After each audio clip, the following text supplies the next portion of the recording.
Congress party అధ్యక్షుడిగా, మంత్రిగా అనేక బాధ్యతలు నిర్వర్తించడం జరిగింది. వారు శాసనసభ్యుడిగా ఉన్నప్పుడు వారితో కలిసి పనిచేసేటువంటి అదృష్టం కూడా నాకు లభించింది. వారు ఏ రాజకీయ పార్టీ అయినప్పటికీ కూడా ఒక మంచి వ్యక్తి, అందరితో స్నేహభావంతో ఉండేటువంటి వ్యక్తి.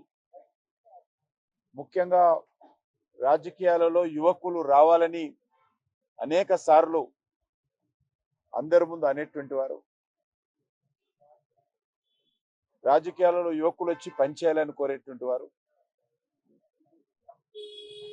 వారు పిసిసి అధ్యక్షులుగా ఉన్నప్పుడు 2004లో కాంగ్రెస్ పార్టీ అధికారంలోకి వచ్చినప్పుడు వారు కీలక పాత్ర పోషించడం జరిగింది. ఆ సమయంలో 2004 నుంచి 2009 వరకు వారితో శాసనసభ్యుడిగా ఉండేటువంటి అవకాశం లభించింది.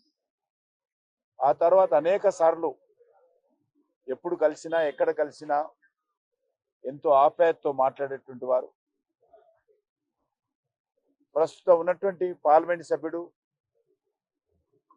ధర్మపురి అరవింద్ గారు భారతీయ జనతా పార్టీలో చేరినప్పుడు కూడా మరి నరేంద్ర మోడీ గారు చాలా బాగా పనిచేస్తా ఉన్నారు, మీరందరూ కూడా యువకులు కలిసిమెలిసి పనిచేయండి, దేశం కోసం పనిచేయండి అని అనేక సార్లు చెప్పేటువంటి వారు. గతంలో వారు అనారోగ్యానికి గురైనప్పుడు మరి హాస్పిటల్లో కలవడం జరిగింది. కానీ అదృష్టవశాత్తు వారు కోలుకొని మళ్ళీ నిన్న మరి ఈరోజు గుండెపోటుతో మరణించడం ఏదైతున్నదో చాలా దురదృష్టకరము. వారు తెలంగాణ రాష్ట్ర సాధనలో కూడా ఒక దిక్కు కాంగ్రెస్ పార్టీలోనే ఉంటూ తెలంగాణ పక్షపాతిగా తెలంగాణ రావాలని కోరుకున్నటువంటి వ్యక్తుల్లో వారు ఒకరు. మరి అలాంటి పెద్దలు డి శ్రీనివాస్ గారు ఇక లేరు అని చెప్పడానికి ఎంతో బాధపడతా ఉన్నాము. వారి మృతికి నేను భారతీయ జనతా పార్టీ రాష్ట్ర అధ్యక్షుడిగా, కేంద్ర మంత్రిగా ప్రగాఢమైనటువంటి సంతాపం వ్యక్తం చేస్తా ఉన్నాను. వారు ముఖ్యంగా వారి కుమారుడు భారతీయ జనతా పార్టీ పార్లమెంట్ సభ్యుడు మరి ధర్మపురి అరవింద్ గారికి, వారి ఇతర కుటుంబ సభ్యులందరూ కూడా మరి ఒక సానుభూతి వ్యక్తం చేస్తారు. ఈరోజు మరణించడం అనేది చాలా బాధాకరం.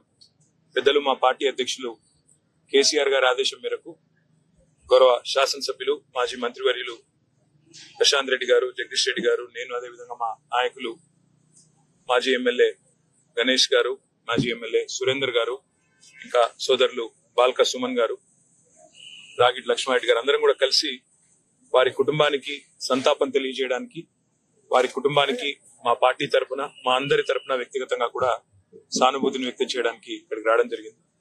ఈ బాధాకరమైన సమయంలో వారి కుటుంబం, వారి అభిమానులు మరి మనోనిబ్బరంతో ఉండాలని ప్రార్థిస్తూ, వారి ఆత్మకు శాంతి కలగాలని చెప్పి కూడా ప్రార్థిస్తూ మీ అందరికీ కూడా ధన్యవాదాలు.